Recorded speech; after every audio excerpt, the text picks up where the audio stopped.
Sir, sa Manila po ba nag-biometrics o sa Cebu? Kaya kung sa Manila, wala na kay transmittal fee of pinato ka 1,000 because ang imuhang biometrics sa Manila magkukuha. However, if sa Cebu ka nag-biometrics and sa Manila ni mo siya i-submit, na ay add-on. Pero ayaw mo kakulba, kaya anyway, matawagan man. Anyway, mapangutan-an man. So do not worry, kay big money ni, kay daghan kay kag service fee nga pangayoon, kay kung sila lang na, hindi man masaag mong sila. So, Mampia and the rest nga naga-GC key, this is the whole story of our GC key process. External ang iyahang application form nga imo siyang i-upload. External ang iyahang family information nga imo siyang i-upload. All the rest, mga kinahanglan na lang nga application, na documents. Go. Yes. Let's say, family niya. Ayaw, lain na account na. Dili pwede kagyat and na ano po yung lain niya. Dito, isalpak lang mo siya. Separate apelido. Pero kung family sila, pwede isa lang. Not necessarily, let's say, mag-uyab sila. Or, amigo. No. Let's say, naigduha nga doktor, na dili man sila relative, pero sabay sila mo travel, kanang pwede one account lang na. Okay ra, wala problema.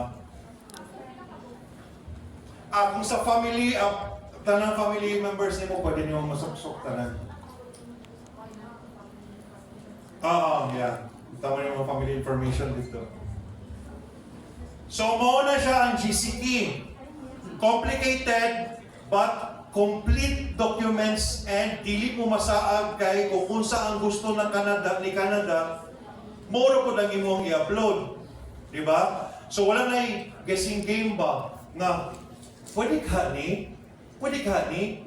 Kung saan mo wala siya ni? Pwede ka ni? Hala, yan na. So, nanakay doubt sa imuhang i-submit. Pero kani, no doubts because naamag siya detailed documents nga kinahanglan. So, mo na yung difference sa GCK and sa portal.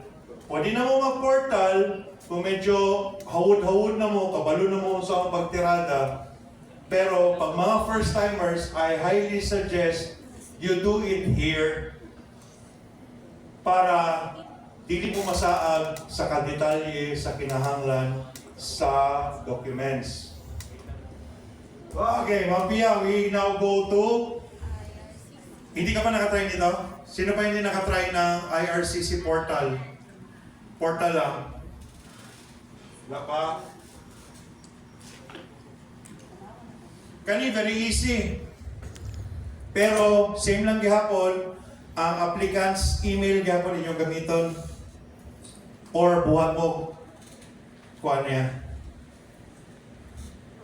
Ikaw isa lang imuhang kuhan for everything ay medyo maglibog mo kukuha na. So ako, per apelido or per kuhan, buhat lang ko og sarili nila. Yan, kung GCP ang gigamit mo, ang labas dito GCP din. Kung i-google mo siya, Sa yeah. IRCC gamit mo. IRCC gamit na. So, Visit Canada, click Visit Canada. And then,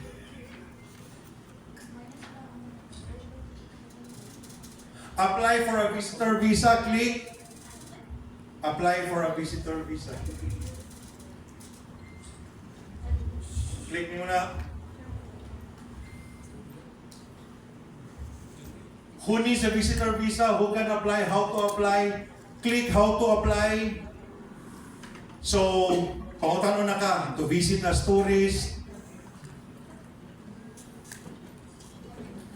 So, ibutan niya diha kung sa mga kinahanglan nimo, family information, blah blah blah, biometrics. So, kumbaga mo na iyahang i-instruct sa imo mo niya ang kinahanglan nimo.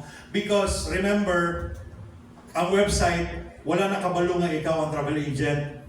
So ang nahibalaan ana niya is applicant ka. That's why ginatudluan ka niya the same process of kuan. So ikaw go ka lang ng go and then try the IRCC portal, new version. Click.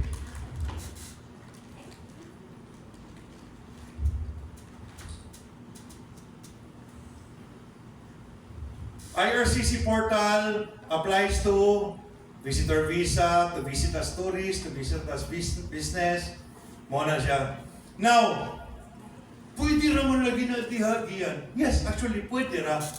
Pero remember, dili ni ang point of view mo na to Pilipino ta. No? Pero ang point of view mo aning website is anybody all over the world na kailangan ng visa. That's why standardized na siya. Let's say, luwag sila sa Thailand. A few documents na kinahanglan nila sa Thai. That doesn't necessarily mean nga inana ra po na to ang isubmit. Kita, kay kinahanglan detailed bang yun nga mga documents na to isubmit. That's why it's easier for you to go dito sa GCK para makita nimo ang detailed documents needed for your application.